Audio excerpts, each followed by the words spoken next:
Amém. Muito bom ver cada um de vocês. Eu pensei que eu ia chegar aqui. Olha, a primeira vez que eu preguei aqui no seminário foi meio decepcionante chegar e não ver meus amigos aqui. A gente pensa que vai chegar aqui e encontrar todo mundo que estava na nossa época. Não estava, não. Está cheio de fantasma aqui, eu sempre lembro isso, né? Temos ali trabalhando na grama, tem outros ali trabalhando na limpeza, outros no estúdio, outros na... Quem está na lojinha? Tem outros na lojinha. Aí eu chego aqui e não tem mais ninguém daquele povo, né? E aí eu vim pregar aqui, aí eu conheci uma geração nova, eu cheguei aqui, hoje não tem mais ninguém, foi todo mundo embora de novo. Tem o pastor Tiago, né? O pastor Tiago é da geração anterior, né? Muito bom. Isso significa que a gente está ficando velho, né? Não vocês, eu, né? Mas vocês são mais bonitos, viu? Os jovens hoje são mais bonitos, mais chiques. Na minha época era mais acabadinho, né? Era mais acabadinho, era mais sofrido, né? Mas é uma bênção ver vocês aqui. Meu nome é pastor Anderson, como vocês já têm ouvido. Recebi Cristo como Salvador na Igreja Batista Nova Vida, lá em Barueri. Alguns de vocês conhecem. E cheguei aqui com 18 anos, 1999, foi minha chegada aqui no seminário. E fiz 19 aqui, naquele ano, né? Faço aniversário em abril, então eu cheguei com 18. E uns dias atrás, quando meu filho tinha 19 anos, eu peguei uma foto minha com 19 aqui no seminário, né? Eu tinha peso de... Vocês que estão pensando em fazer musculação, não sei se alguém faz aqui, academia, eu tinha peso de musculação, a gente usava aqui no dormitório, os meninos usavam meus pesos. E ó, tá vendo, depois de 20 anos, olha como eu estou. Então, esperança para vocês que estão começando, fiquem firmes, um dia você vai ficar fortão como eu estou aqui. Mas aí, lógico, eu abandonei os pesos e passei para o meu filho, e eu peguei a foto minha aqui nesse dormitório da esquerda, não sei se está usando aqui, está usando? Dormitório da esquerda ali, fui colega de quarto do pastor Evandro por um tempo. Sim, ele era organizado, muito organizado, né? Eu devo muito a ele nessa área que eu aprendi com ele. Mas aí eu peguei a foto minha e falei, olha filho, com a sua idade eu estava no seminário, né? E olho para o meu filho com 19 anos, uma trajetória um pouco diferente. Ele está na faculdade, está estudando engenharia de software lá em UNB, a faculdade de Brasília.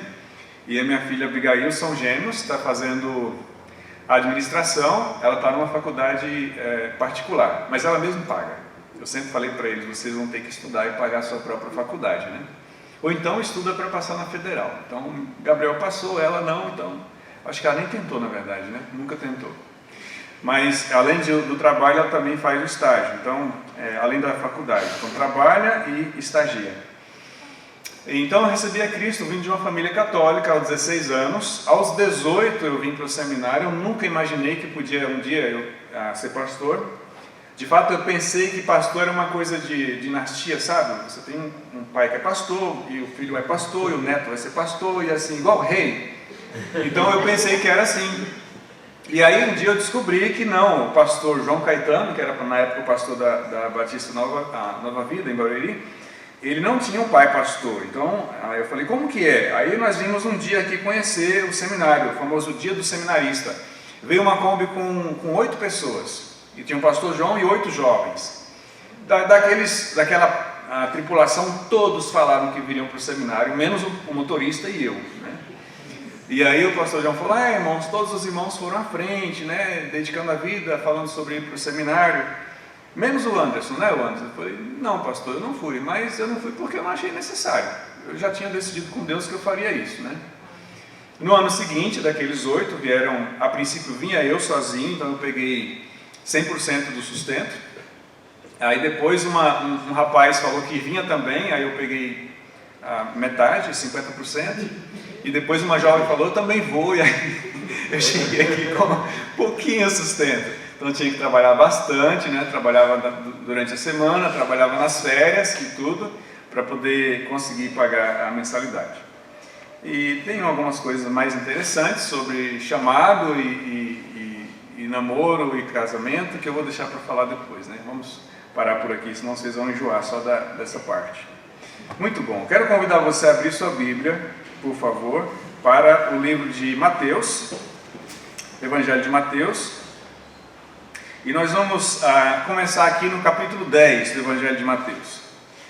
Coloquei como tema geral para essa conferência de missões a dinâmica da grande comissão.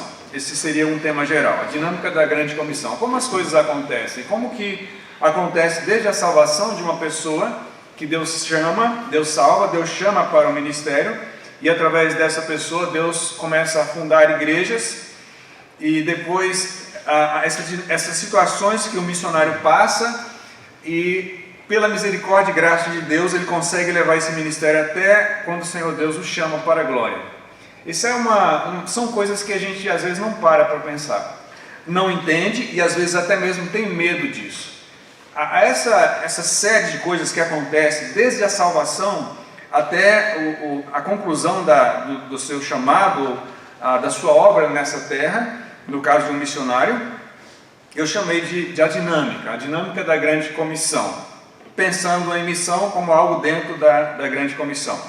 Então, em Mateus capítulo 10, nós temos o Senhor separando esses homens e chamando e dando a eles, seus discípulos apóstolos, essa comissão, essa incumbência. No versículo 1 nós temos assim: tendo chamado os seus 12 discípulos, deu-lhe Jesus autoridade sobre espíritos imundos para os expelir e para curar toda sorte de doenças e enfermidades. Ora, os nomes dos 12 apóstolos são estes: primeiro Simão, por sobrenome Pedro, e André seu irmão, Tiago filho de Zebedeu e João seu irmão, Filipe e Bartolomeu, Tomé e Mateus, o publicano, Tiago, filho de Alfeu e Tadeu, Simão o Zelote e Judas Iscariotes, que foi quem o traiu. Vamos ficar de pé, vamos pedir a bênção de Deus sobre nossa mensagem, por favor. Louvamos o Teu nome, Senhor, e agradecemos o privilégio que nos é dado pela Sua misericórdia de estarmos como irmãos separados, salvos e separados para o ministério. Temos carência de compreender a Sua palavra, além dos estudos, além do academicismo, mas na condução do Teu Espírito. Por isso rogamos que nos ajude, nos faça compreender a Sua palavra e que ela seja poderosa para agir em nós na mesma proporção que o Teu Espírito entregou a quem escreveu. Isso pedimos a Ti, agradecemos também, no nome de Cristo Jesus, amém. Amém. Muito bem, pode sentar. Então, nosso tema geral, a dinâmica da grande comissão. Hoje nós vamos falar um pouquinho, hoje e na próxima oportunidade, sobre como se faz um missionário. Como se faz um missionário? Como que Deus pega, e nós podemos imaginar Deus como oleiro pegando um barro sem forma, um barro informe, e como Deus trabalha aquele barro até fazer dali um vaso útil, como a gente lê na palavra do Senhor, um vaso de honra útil ao seu possuidor. A pergunta que eu gostaria de trabalhar em nossas mentes hoje de manhã é como se faz um missionário. Como que Deus faz um missionário? Porque de fato é Deus quem faz o pastor, é Deus quem faz o obreiro, é Deus quem faz o missionário. A gente pode olhar como o Senhor lidou com esses jovens discípulos. Eu penso que eles eram jovens mesmo, discípulos apóstolos. Como Deus lidou com eles? Nós temos jovens que eram totalmente alheios à missão de Cristo, jovens que foram criados na tradição judaica, que na verdade Cristo teve que tirar aquelas coisas da cabeça deles, porque eles tinham uma visão muito equivocada do que era um homem de Deus, uma mulher de Deus, porque eles olhavam para o farisaísmo, para a hipocrisia, para a formalidade da religiosidade sem poder. O Senhor depois, sobre ele foi dito que ele pregava com autoridade, não como os fariseus. Por quê? Porque os fariseus e os envolvidos na tradição judaica, eles eram autoridades religiosas, mas eles não eram autoridades espirituais. Então o Senhor Jesus teve que desconstruir tudo o que tinha na mente deles a respeito do que era um homem de Deus, ou o que seria alguém que agradava a Deus. E de fato dá mais trabalho tirar algo errado da cabeça de uma pessoa do que ensinar uma coisa certa para alguém que não sabe nada. Vocês no ministério passarão por isso, lidando com pessoas que vêm de denominações esquisitas, pessoas que vêm de religiões esquisitas, e dá mais trabalho tirar algo errado da cabeça de alguém que já está numa religião do que começar do zero com uma pessoa que vem do ateísmo, que vem de total paganismo, vamos dizer assim. Então Cristo teve esse trabalho com eles. No capítulo 1 e 2 de Mateus está mais dedicado a reconhecer Jesus como Messias. Ali vem as credenciais de Cristo, começa com a genealogia. Jesus em Mateus, ele é, a sua credencial como rei, como Messias é apresentada a partir da genealogia. Ele é filho de rei, ele tem a árvore genealógica que o qualifica para isso. Capítulo 3 tem o ministério de João Batista, aquele ministério maravilhoso como precursor do Messias. E depois no 4 tem o batismo de Jesus, o batismo de Cristo, e ali o início do ministério dele na Galileia. E também ele chamou, pelo menos alguns dos discípulos já foram chamados para segui-lo ali. No capítulo 5 começa a chamada do Sermão do Monte, as bem-aventuranças. Capítulo 5, capítulo 6, capítulo 7, capítulo 8 começa Jesus então a fazer milagres. Ele começa a fazer milagres. Os discípulos vão começar a ver coisas que eles nunca viram. Pessoas sendo curadas, pessoas sendo livres da possessão demoníaca, sabedoria como eles nunca imaginaram ver alguém pregando. Mas uma coisa que Jesus falou em Mateus capítulo 5, que eu imagino que ficou na cabeça deles. Jesus disse para eles: se a vossa justiça não exceder em muito a dos fariseus, vocês não podem entrar no reino de Deus. Como que era possível exceder a justiça dos fariseus? Ele plantou, vocês falam sobre isso hoje, os jovens, colocou um castelo, é um castelo que fala na cabeça do... É um castelo, né?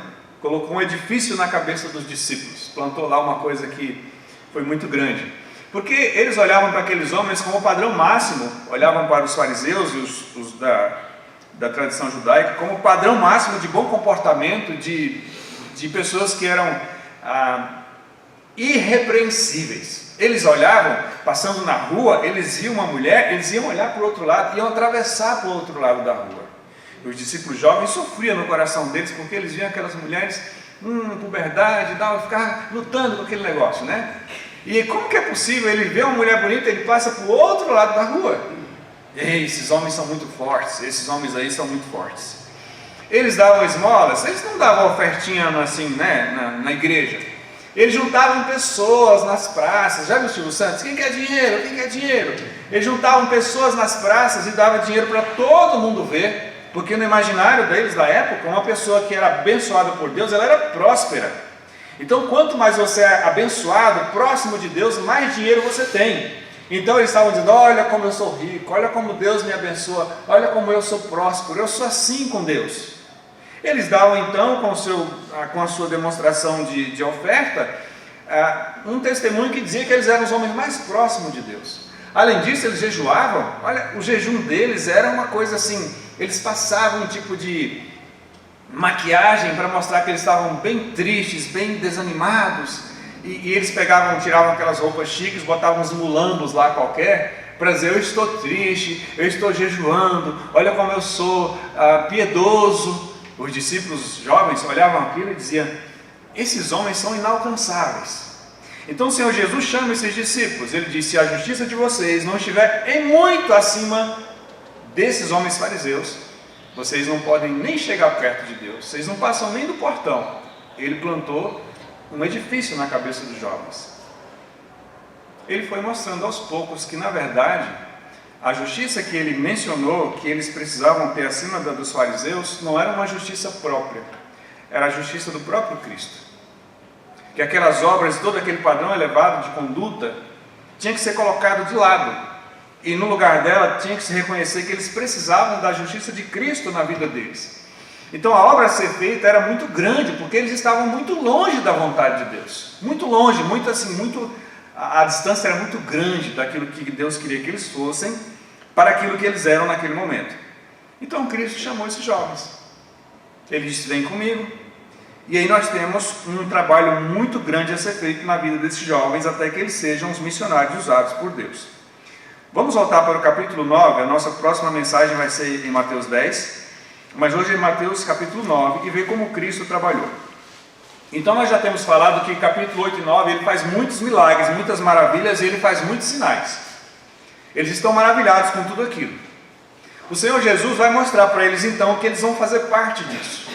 Só que a primeira coisa que Jesus precisava é que os discípulos enxergassem as coisas que ele enxergava, enxergasse o mundo como ele enxergava. Cristo tinha pouco tempo e tinha muito trabalho para ser feito.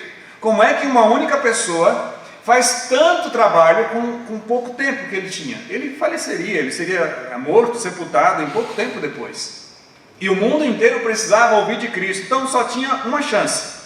Ou você faz o trabalho de muitos, ou você treina muitos para fazer o seu trabalho. Como pastores, a gente às vezes erra nisso, que a gente tenta fazer o trabalho de muitos, confissão, tenta fazer o trabalho de muitos, quando o certo seria procurar treinar poucos para fazer boa parte daquele trabalho que você tenta fazer sozinho.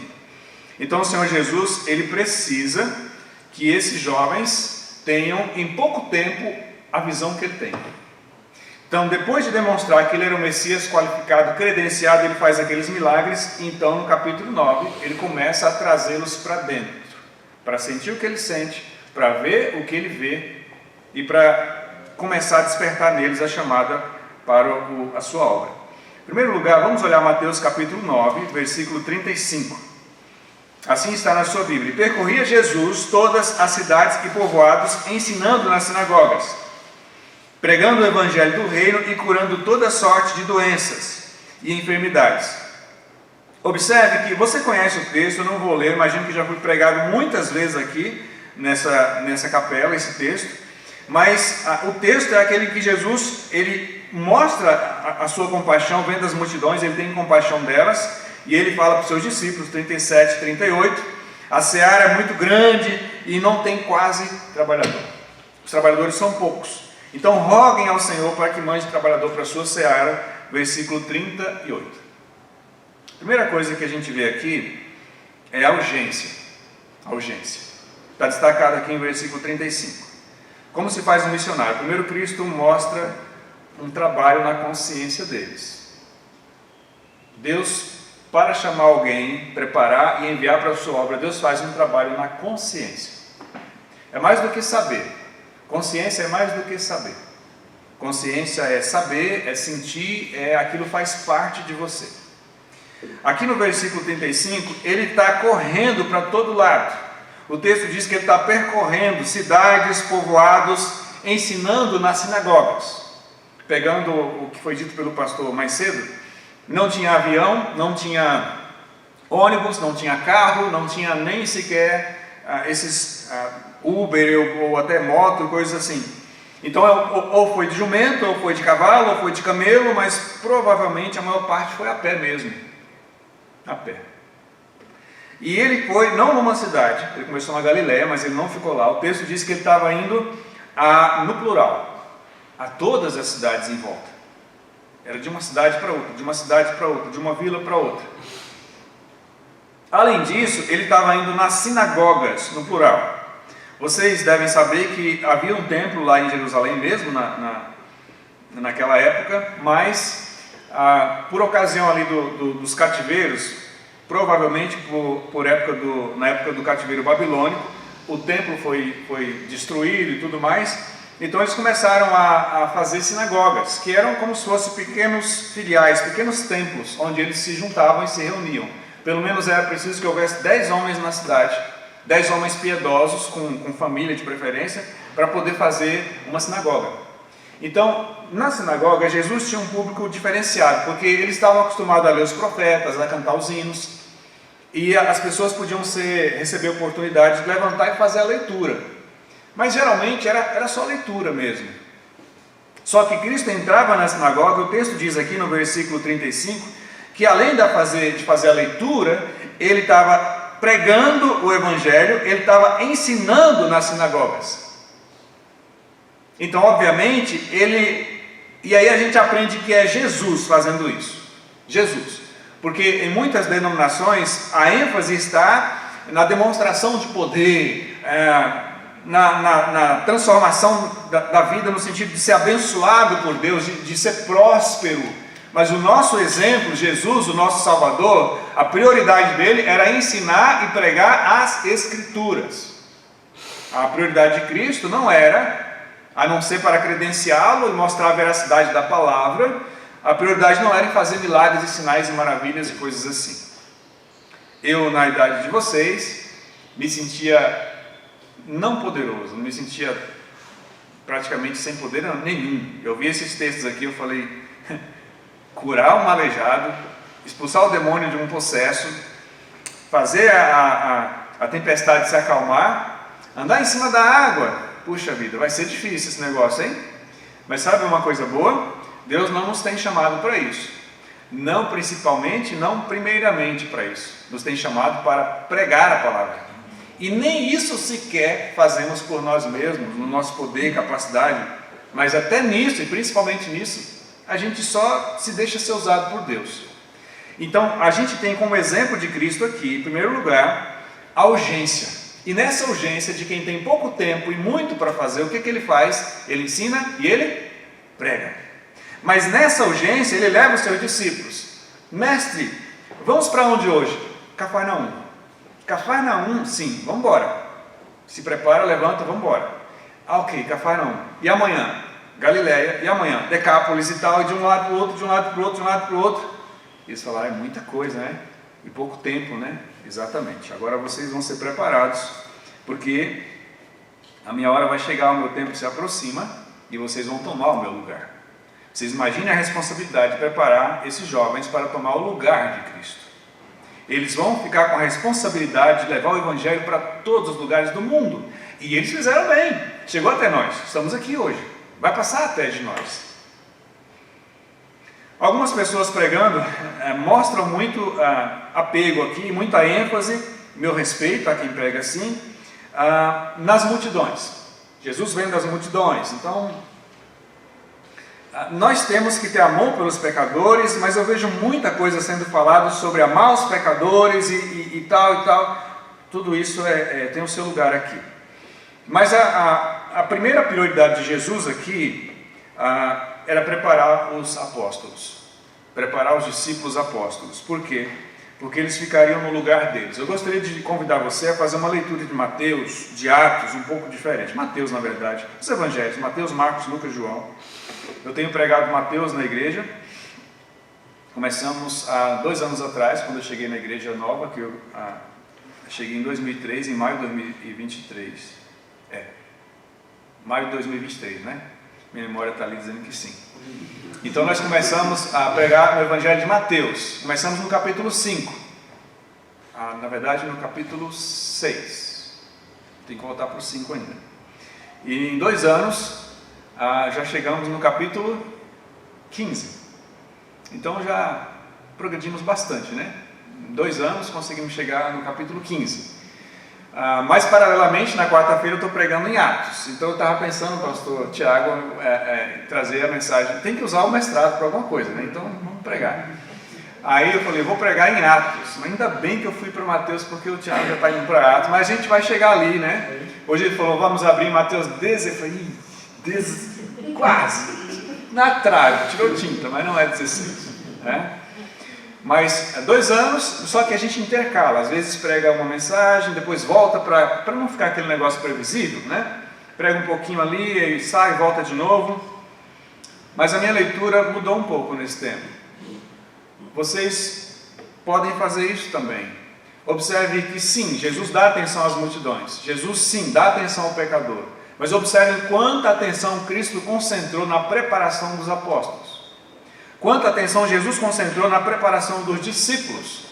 Você tem, por exemplo, algumas situações em que, primeiro, ele desfruta de uma certa simpatia, fazendo milagres, capítulo 8 e 9. Mas aí, no capítulo 12, principalmente, capítulo 13, a hostilidade aumenta. E paralelo, junto com a hostilidade, Jesus começa a mostrar para os discípulos, vocês vão passar por isso. É isso que espera vocês vão ser odiados, vocês têm que pregar, vocês têm que fazer tudo isso, mas o mundo vai odiar vocês. Se preparem para isso. Quando chega no capítulo 13, 14, Jesus está no ápice ali da sua popularidade.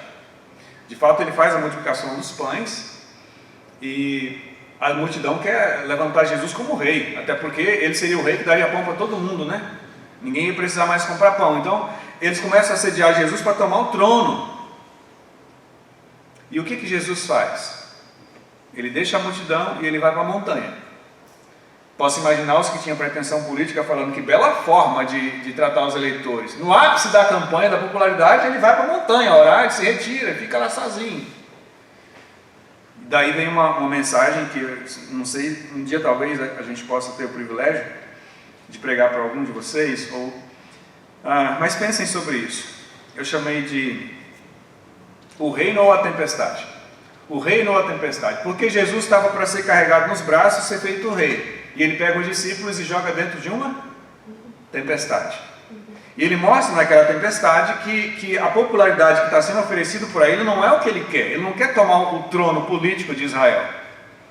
E ele pega os discípulos e tira daquela atmosfera de política, aquela atmosfera de glória, e leva para a humildade do retiro. Depois ele vai para uma cidade gentia. Ele vai para lugares onde ele não é conhecido, onde ele não é badalado. De fato, chega uma mulher sirofenícia, né? A mulher que tem a filha endemoniada, e ela clama: Senhor, tem misericórdia, olha minha filha. Ele diz para ela: quando você tem um cachorrinho em casa, você tira a comida dos seus filhos e dá para o cachorrinho? Ela diz: não, mas se cair da mesa, o cachorrinho também pode comer. Então ele pega o coração dos discípulos e faz assim, para eles começarem a ter misericórdia dos gentios, porque lembra o plano qual que é? Jerusalém, Judeia, Samaria e até os confins da terra. Cristo começa a mexer o coração deles para pensar sobre os confins da terra. Então nós vemos Jesus, isso tudo é para dizer que Jesus vai trabalhando o coração dos discípulos. Como é que Deus faz um missionário? Ele pega um barro bruto, um barro sem forma, ele começa a mexer, começa a moldar. O Senhor Jesus está chamando esses meninos, chamando esses rapazes. Ele está dizendo: venham enxergar, venham entender.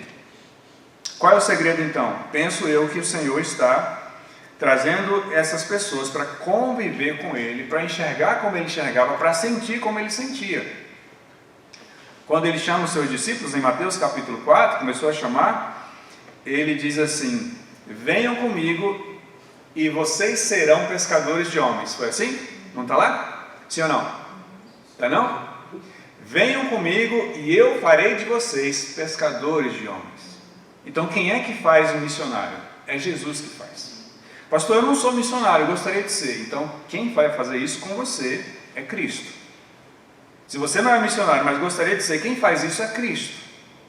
Eu não sou missionário, eu sou pastor, mas eu gostaria de amar missões, eu gostaria de ter um olhar voltado para missões. É Cristo que vai fazer isso também.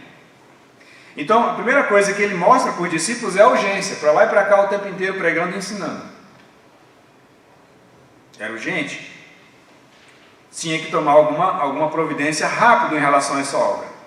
Em segundo lugar, nós temos em versículo 36 a visão de Cristo. Ele diz: vendo ele as multidões, compadeceu-se delas.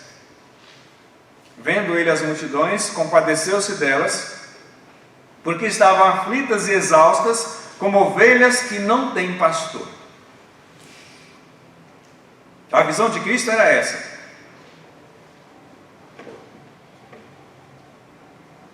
Alguém olhando para aqui vai dizer: as pessoas pobres, as pessoas que não têm dinheiro para ir no médico, Jesus cura, as pessoas que estão sofrendo, Jesus consola. Isso acaba sendo um desdobramento do que Deus faz, da sua obra e misericórdia. Mas o que Cristo vê aqui é a perdição deles. São pessoas que têm como pastores aqueles que não as amam, aqueles que não estão conduzindo essas pessoas para mais perto de Deus. São pastores que não conduzem. Um texto que pode ser lido paralelamente a esse aqui é João capítulo 10, onde ele fala sobre a diferença entre o pastor, lembra lá que Jesus é o pastor amado, cuidadoso, e a discrepância entre ele e o mercenário. A diferença entre ele e o ladrão. Porque ele vem para que a ovelha tenha vida em abundância. O ladrão, o mercenário, ele vem para matar, roubar, destruir. E ele diz depois que o ladrão faz isso, o mercenário não se importa com as ovelhas.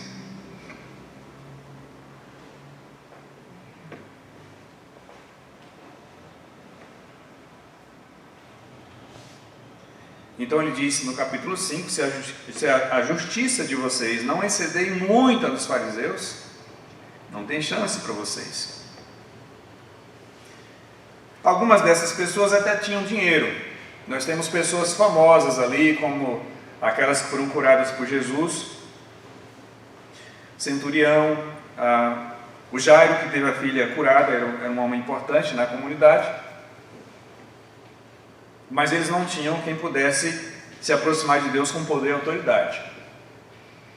Então não é necessariamente, como alguns às vezes pregam, não é necessariamente sobre a questão financeira, que é a pobreza, que o Senhor Jesus vem como um pastor para curar, e Ele tem misericórdia das pessoas na situação financeira, social. Não é exatamente sobre isso, embora em alguma medida faça parte.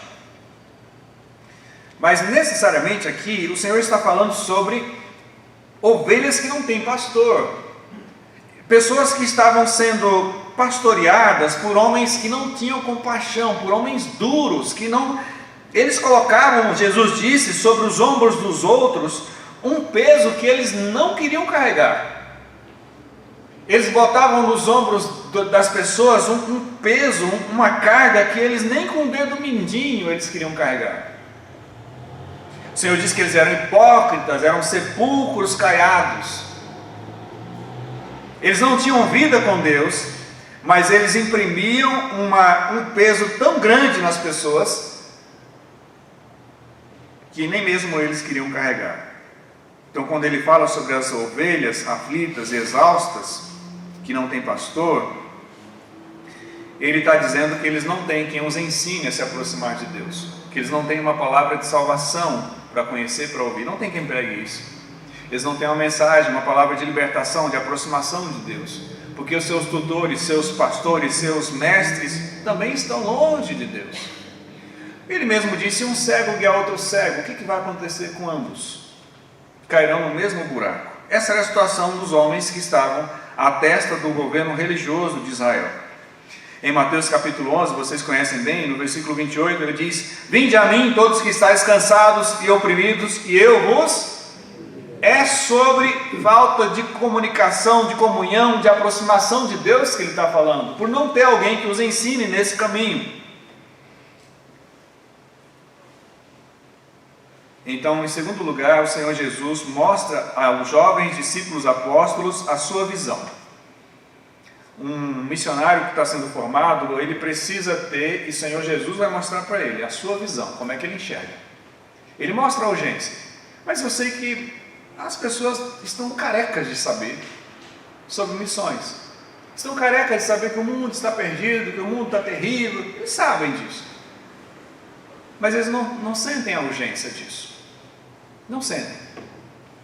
Eles estão mais preocupados com as suas agendas, com os seus... Eu fico pensando como será para nós um dia, se isso for o caso, explicar para o apóstolo Paulo, que dominou a Ásia Menor, a Ásia em si, de certa forma, Europa, boa parte da Europa, Israel, Síria, Itália, Espanha. O apóstolo Paulo teve influência por todos aqueles lugares, a pé, de camelo, de cavalo, de jegue, de barco. E um dia nós vamos explicar para ele que nós tínhamos internet, que nós temos YouTube, que nós temos Facebook, que nós temos WhatsApp. E ele vai dizer: quantas igrejas vocês fundaram, quantas nações vocês ganharam para Cristo. Eu fico pensando no apóstolo Paulo com um bichinho desse aqui na mão, o estrago que ele faria. E um dia nós vamos ter que explicar para ele que nós tínhamos tudo isso, e nós vamos ter que dar um relatório para ele do que nós fizemos com isso.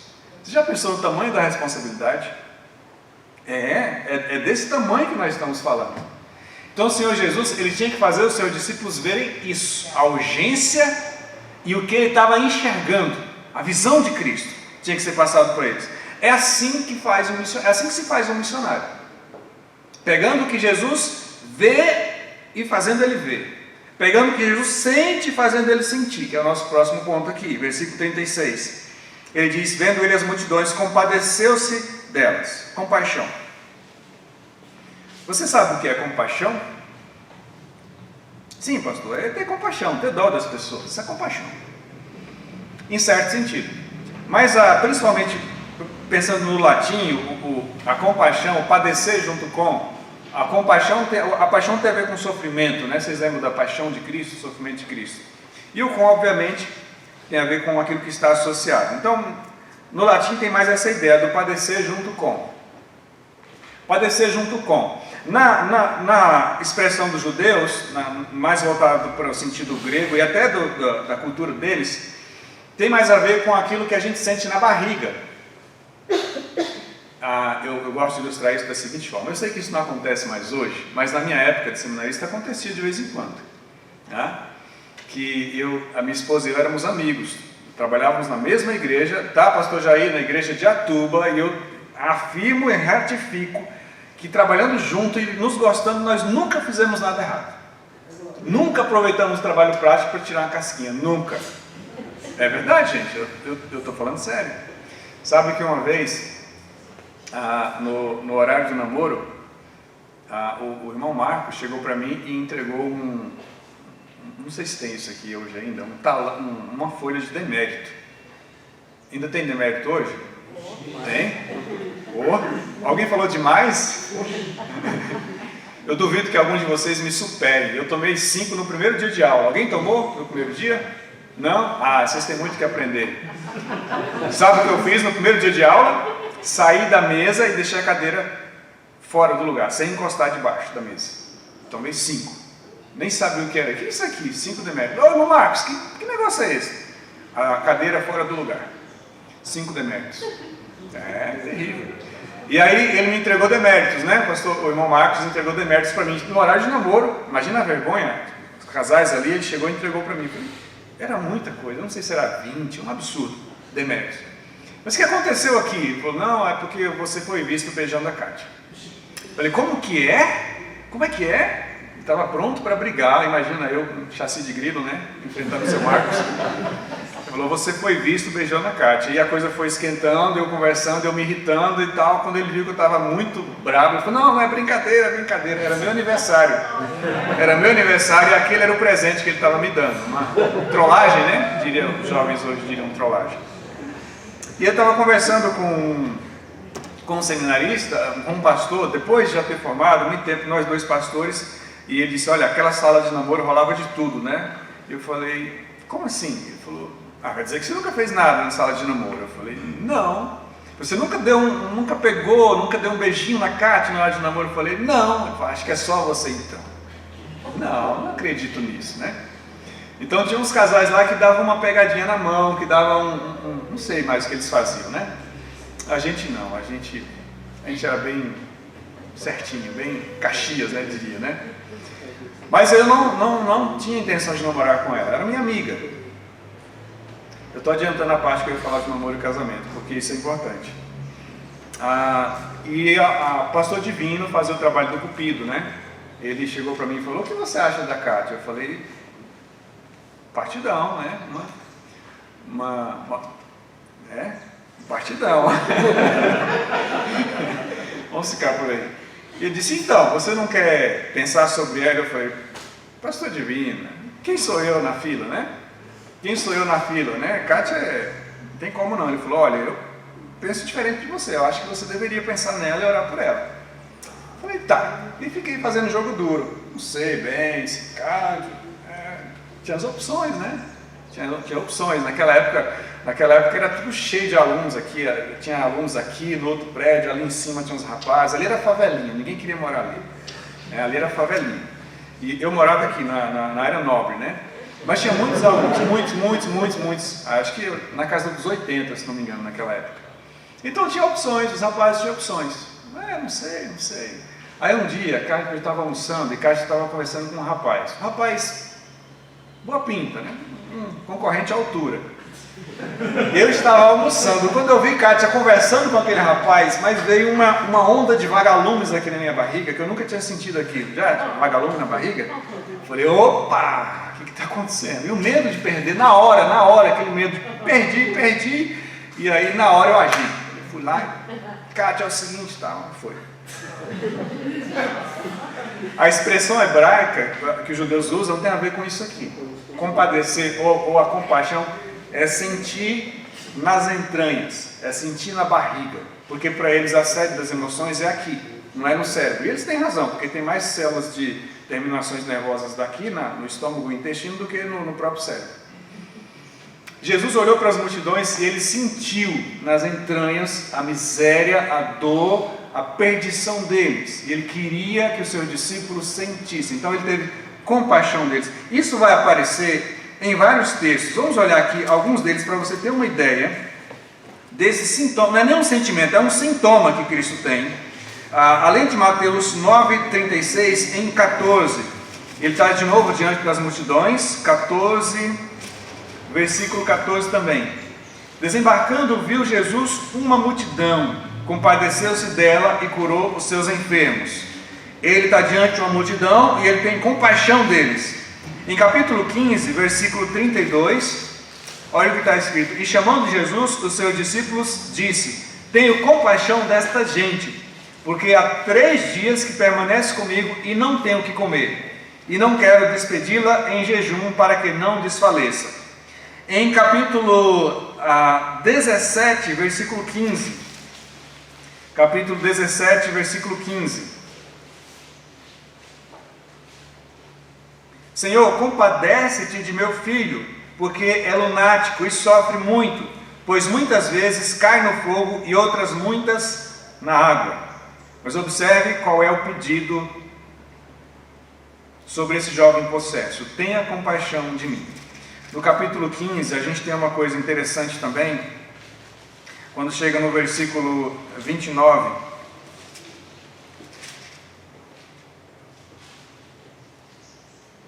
Versículo 32, na verdade, 15, 32. E chamando Jesus, os seus discípulos, disse: tenho compaixão desta gente, porque há 3 dias permanece comigo e não tenho o que comer. Nós já lemos, na verdade, 15, 32.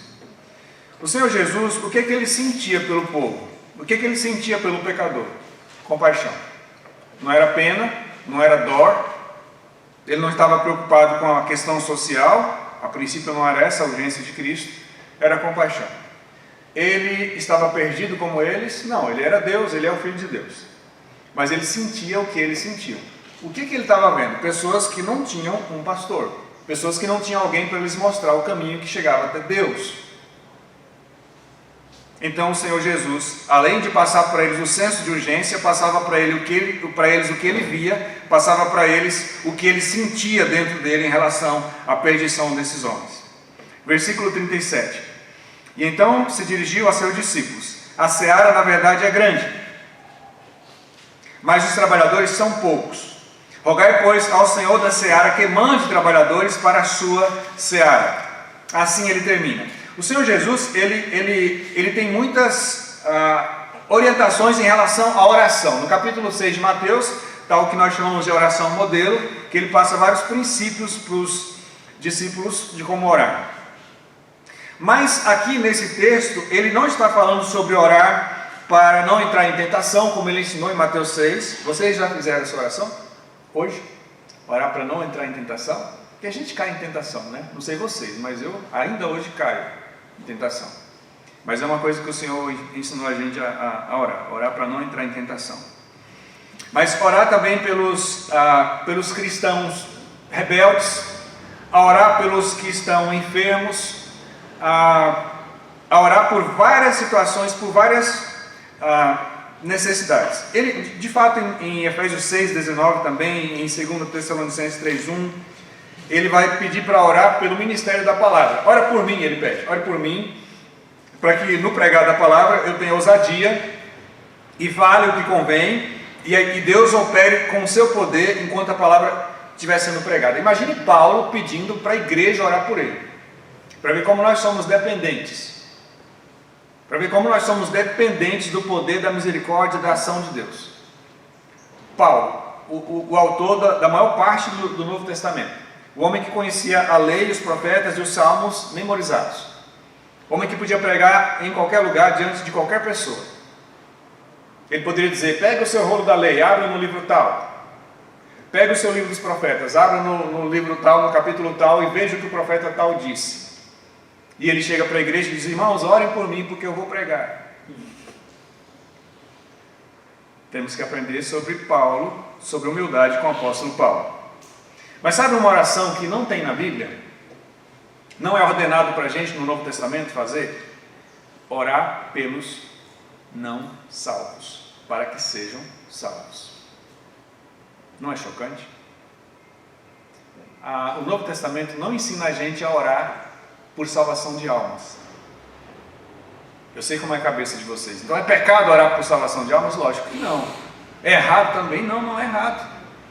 Mas o mais perto que você vai chegar disso é em 1 Timóteo capítulo 2, quando o Senhor diz: ora por todas as autoridades. Lembra lá em Timóteo, quando ele fala isso? E lá ele menciona também sobre a conversão dessas pessoas. Mas claramente, diretamente, não há uma ordem para a gente orar pela salvação dos perdidos, embora seja correto.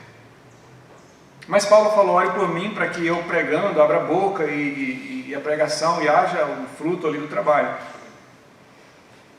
E seria uma boa ocasião para Jesus falar para os seus discípulos: orem por salvação de almas. Olha quanta gente perdida, ore por salvação de almas. Ele não manda. Ao invés disso ele fala: ore para o Senhor da seara mandar trabalhadores para a sua seara. Por quê? Porque a multidão está perdida para todo lado, é muita gente e pouco tempo. No final das contas, se os discípulos fizessem essa oração, automaticamente almas seriam salvas. Se a igreja do Senhor orar para que o Senhor, com a visão de Jesus, com a urgência de Jesus, com o sentimento de Jesus, se nós rogarmos a Deus por trabalhadores para a sua seara, almas serão salvas. Porque é impossível sentir o que Jesus sente, ver o que Jesus vê, ter a urgência de Jesus e não abrir a boca e pregar. Orar é bom, devemos orar, mas é só orar.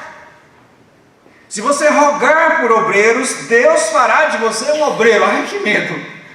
Não vou orar não, ore! Você não somente fará o que Jesus faria, mas você vai ver o que ele vê, você vai sentir o que ele sente, vai ter o poder que ele tinha. Isso é o que você precisa. Então foque suas orações em obreiros para a seara.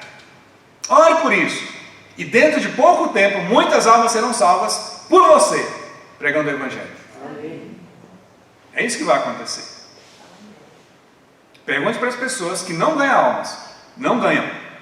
Pergunte para elas: você ganhou quantas pessoas para Cristo no último ano? Não ganhei. Ah, ok. E outra pergunta: você faz aquela oração de Mateus 9? Orar a Deus para que mande trabalhadores para as suas... Eu duvido que ela vai dizer que sim. Duvido. Pergunte para uma pessoa que não prega o Evangelho, que não ganha alma, se ela ora para Deus mandar trabalhadores para a seara. Eu duvido que a resposta seja sim. Não tem como não, irmãos. Se você sente o que Jesus sente, vê o que ele vê, você vai seguir essa ordem dele. Então, você tem a urgência de Cristo, você tem a visão de Cristo, você tem o que Cristo sentia, e você tem a ordem de Cristo para você. É assim que se faz um missionário, seguindo esses passos. É assim que Deus faz um missionário, porque é Ele quem faz. Alguém chegando e vendo a escultura de um escultor muito competente, olhou a escultura de um cavalo. Ele olhou e era só um cavalo. Ele tinha uma escultura num tamanho real, mas era um cavalo perfeito. Parecia que o cavalo em algum momento ia relinchar e sacudir e começar a andar. Tão viva era a escultura. E ele perguntou para aquele artífice tão famoso: como é que você faz para pegar um tronco de árvore tão rústico, tão esquisito e transformar num cavalo? E o homem, com a sua simplicidade, falou: é muito simples. Eu pego esse tronco de árvore e eu tiro dele tudo que não parece um cavalo. O resultado é um cavalo. Como é que Deus faz um missionário? Como é que Cristo faz um missionário? Ele pega um homem bruto, ele pega uma mulher bruta, no seu estado bruto, e tira dele tudo que não parece um missionário. O resultado é um missionário. Vamos ficar de pé e vamos orar.